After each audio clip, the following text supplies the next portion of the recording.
యేసు అంటే ఎందుకు అంత ద్వేషం? చెప్పా కదండి, ఈ లోకంలో అత్యధికంగా ప్రేమించబడుతున్న, ఆరాధించబడుతున్న దైవము, దేవుడు ఎవరో తెలుసా? ప్రభు అయిన యేసుక్రీస్తు. అదే సమయంలో అత్యధికంగా ద్వేషించబడుతున్న, దూషించబడుతున్న దేవుడు ఎవరో చెప్పండి? యేసుక్రీస్తు. ఏమర్థమైంది నీకు? యేసుక్రీస్తునే అందరూ అంగీకరించినప్పుడు ఆయనను వెంబడిస్తున్న నిన్ను అందరూ ఎలా అంగీకరిస్తారో చెప్పు. యేసుక్రీస్తునే అందరూ ప్రేమించినప్పుడు నిన్నెందుకు అని అందరూ ప్రేమిస్తారు? దయచేసి ఎప్పుడూ కూడా అందరూ ప్రేమించాలని, అందరూ నిన్ను అంగీకరించాలని, అందరూ నిన్ను అర్థం చేసుకోవాలని అస్సలు ఊహించు మాకు. అది సాధ్యము కానే కాదు.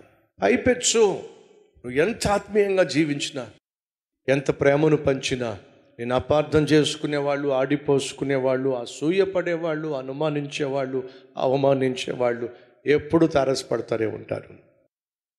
వాళ్ళు ఏదో అన్నారని చెప్పి, వాళ్ళు ఏదో తిరస్కరించారని చెప్పి దయచేసి నిరాశ నిస్పృహకు అస్సలు లోను కావద్దు. అతడు ఒక పేదవాడు అయినప్పటికీ మనసున్నవాడు. ఒకరోజు ఒక అమ్మాయిని ప్రేమించాడు. ఆ అమ్మాయిని ప్రేమించినప్పుడు ఆ అమ్మాయి అన్నమాట ఏమిటంటే, నన్ను ప్రేమిస్తున్నాను అంటున్నావు, నా కోసం ఏమైనా చేస్తానంటున్నావు, కానీ నువ్వు ఒక విషయం తెలుసా? ఏమిటి? నువ్వు సంపాదించే నెల జీతం నేను ఖర్చు చేసే రోజు ఖర్చుకు కూడా సరిపోదు. అంత ధనవంతురాలు నేను. అలాంటి ధనవంతురాలని నువ్వు పెళ్లి చేసుకుని ఏ విధంగా సుఖపెడతావు? రోజుకు అయ్యే ఖర్చు కూడా నీ జీతం సరిపోదు. కాబట్టి నీ స్థాయి గల దాన్నే ప్రేమించాలి. అలాంటి దాని జోలికి రావద్దే పో అని చెప్పేసి తన ప్రేమను తిరస్కరించింది.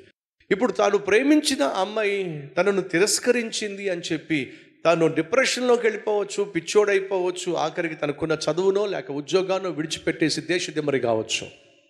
కానీ ఆ కుర్రవాడు చేసింది ఏమిటయ్యా అంటే, తన ప్రేమ తిరస్కరించబడినప్పుడు డిప్రెషన్లోకి వెళ్ళిపోలే. తన ప్రేమ తిరస్కరించబడినప్పుడు ఆ నిరాశ నిస్పృహ గురికాల. కష్టపడి పనిచేయటం మొదలుపెట్టాడు. కష్టపడి పైకి రావడానికి ప్రయత్నం చేశాడు. ఒకరోజు కొన్ని సంవత్సరాల తర్వాత ఒక రెస్టారెంట్లో తన దగ్గర పనిచేసేటటువంటి ఒక ఎంప్లాయీ కనిపించాడు రెస్టారెంట్లో.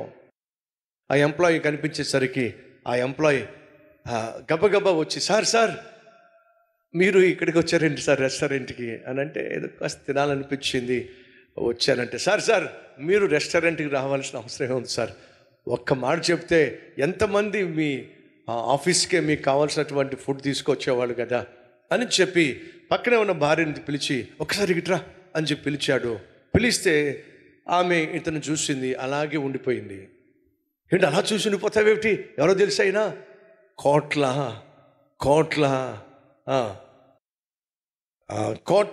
వందల వేల కోట్ల కంపెనీకి ఈయన CEO, మా బాస్ అని చెప్పాడండి.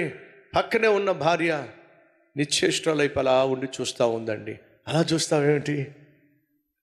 ఈయన మా బాస్, మా CEO, చాలా మంచివాడు సార్, నా భార్య అండి, మీ కంపెనీలో మేనేజర్గా నేను జాబ్ చేస్తానని తెలిసి, మేనేజర్ పోస్టు మంచి జీతం అని తెలిసి పెళ్లి చేసుకుందండి, నా భార్య అండి అని చెప్పి అన్నాడండి. ఆ భార్య ఎవరో కాదు, ఈ CEO. వద్దు అనుకున్న ఒక మొద్దు ఏం చేయాలో అర్థం కాక తలదించేసుకుందండి. అప్పుడు ఆ భర్త పక్కన్న భార్యతో ఒక మాట అంటున్నాడు, నీకు విషయం తెలుసా, మా బాస్ చాలా మంచోడు, ఇప్పటివరకు పెళ్లి చేసుకోలేదు. కారణం ఏమిటంటే, ఎవరో ఒక పనికి మాలింది తన ప్రేమను కాదందట. డబ్బులేని నువ్వు నన్ను ఎలా పోషిస్తావని చెప్పి తన ప్రేమను తిరస్కరించిందట. ఆ పనికి మాలింది చేసిన పని వల్ల ఈరోజు కూడా నేను వివాహం చేసుకోలేదు. ఎంత మంచి మనసున్న వాడిని పోగొట్టుకున్న ఆ పనికి మాలింది ఎవరో కానీ, అది కానీ నాకు కనిపిస్తే.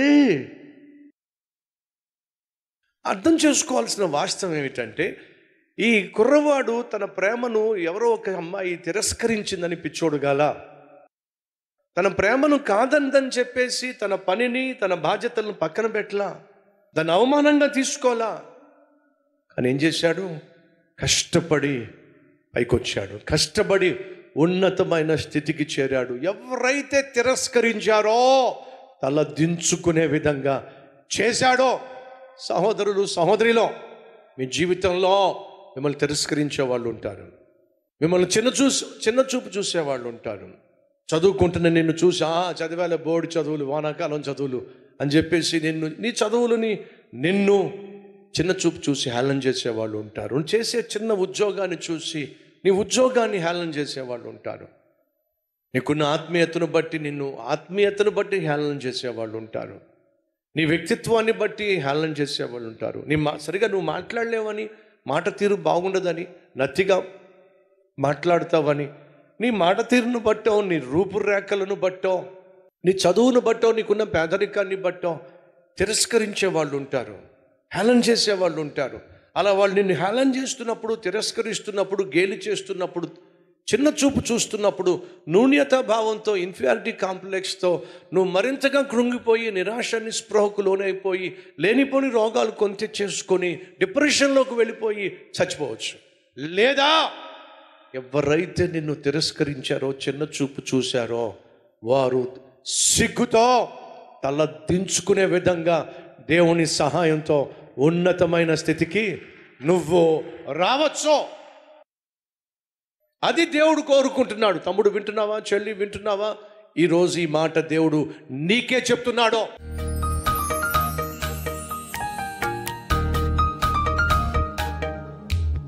పరిశుద్ధుడా, మీరు మాకు ఇచ్చిన సంఘం కొరకే వందనాలు. మా సంఘంలో ప్రతి ఒక్కరూ బాగుపడాలి, మా సంఘంలో ప్రతి ఒక్కరూ రక్షింపబడాలి, మా సంఘంలో ప్రతి కుటుంబము రక్షించబడాలి.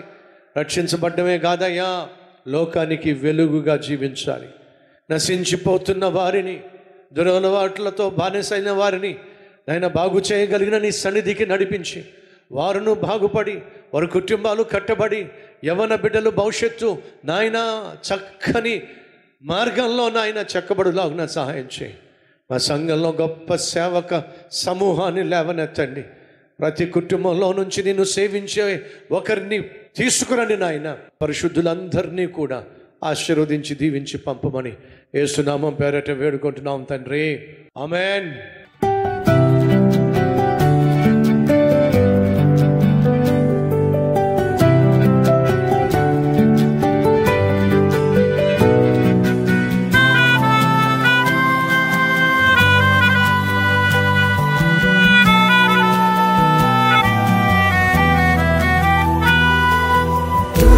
సందేశం మీకు ఆశీర్వాదకరంగా ఉంటే లైక్ చేయండి, అలాగే సబ్స్క్రైబ్ చేయండి. అంతేకాకుండా కామెంట్ పెట్టండి, 10 మందికి షేర్ చేయమని మనవి చేస్తూ రేపు మళ్ళీ కలుసుకుందాం.